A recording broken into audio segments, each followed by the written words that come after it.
देख रहे हैं राष्ट्र की आवाज हिंदी न्यूज। नमस्कार, आप देख रहे हैं राष्ट्र की आवाज ऑनलाइन हिंदी न्यूज। खबर भागलपुर से है। जम्मू कश्मीर के पहलगाम में हुई हमले की कड़ी निंदा करते हुए वरिष्ठ भाजपा नेता और पूर्व केंद्रीय मंत्री अश्विनी कुमार चौबे ने भागलपुर में एक बड़ा बयान दिया। इन्होंने कहा कि यह केवल पर्यटकों पर ही नहीं बल्कि सनातन संस्कृति, हमारी आस्था और हमारी परंपरा पर सीधा हमला है। आतंकियों का मकसद केवल हिंसा ही नहीं बल्कि भारत की आत्मा को चोट पहुंचाना है। उन्होंने यह भी कहा कि प्रधानमंत्री नरेंद्र मोदी आतंकियों को उनकी भाषा में जवाब देंगे और यह हमारा परम धर्म है कि हम सनातन की रक्षा करें। अश्विनी चौबे ने देशवासियों से एकजुट होकर सरकार और सुरक्षा बलों का साथ देने की अपील की है। तो बाहर हुआ है, यह जो नरसंहार की स्थिति पैदा की गई है, ये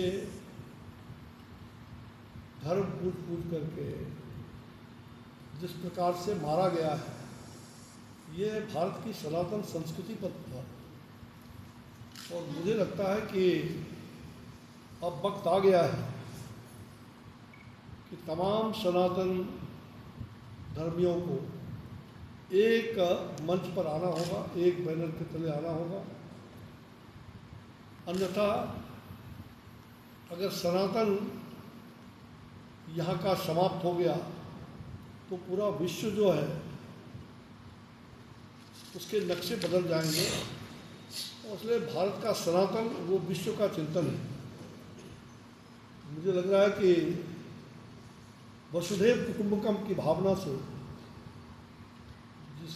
जिस सर्वे संतु निरामया सर्वे भवन्तु सुखिनः जो हमने पूरे विश्व को दिया है, आज यही मूल सनातन इस पर इस प्रकार से आक्रमण हो रहा है, हमले हो रहे हैं।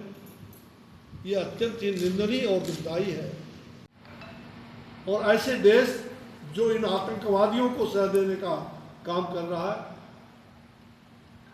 उनके बंकर पाकिस्तान के अंदर आतंकवादियों की ट्रेनिंग हो रही है।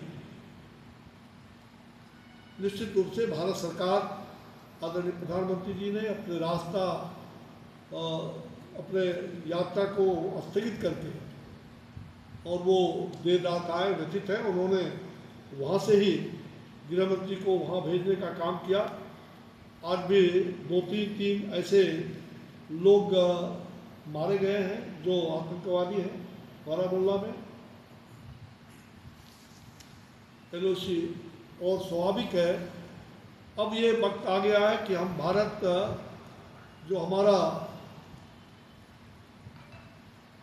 एलओसी हम उसको भी अधिकृत करने के लिए वो भारत के अंदर पूरी तरह से वो आए, ताकि आतंकवादियों का जो घुसपैठियाँ हो रही मनोबल उसको तोड़ा जाए और उसको पाकिस्तान में घुस करके उसके बंकर को उठाने का काम भी हमारी सरकार करेगी, इसमें कहीं दो मत नहीं। अगर वो बाज नहीं आए अपने, तो पाकिस्तान के नक्शे बदल दिए जाएंगे। पूरे विश्व के अंदर आज सनातन के साथ सारा देश खड़ा है, सारी दुनिया खड़ी है। इस घटना की सबने निंदा की है।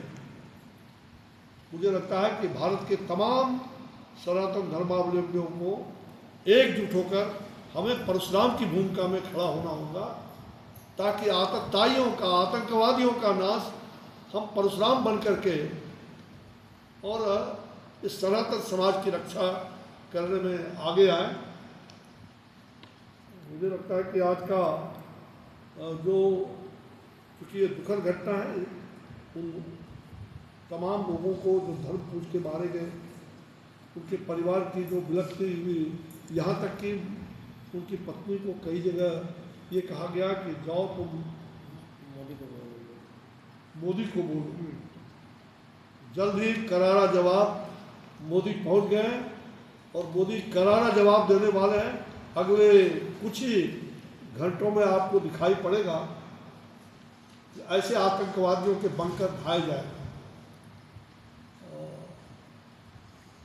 किंतु हम सनातन जगें, आज आवश्यकता है हमें जगने का।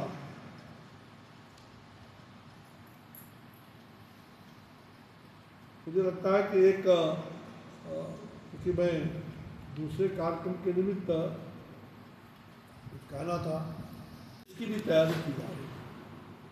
मुझे लगता है कि ये परिस्थिति ऐसी आई है कि आज हम परशुराम भगवान को तो सदा याद करते रहे, लेकिन आज सनातन संस्कृति समाप्त होने के का जो ये साजिश है, उसके खिलाफ सभी परशुराम भगवान के जितने वंशज हों सब एकजुट होकर और सनातन समरस समाज के लिए इकट्ठा हों, ये मेरा आह्वान है।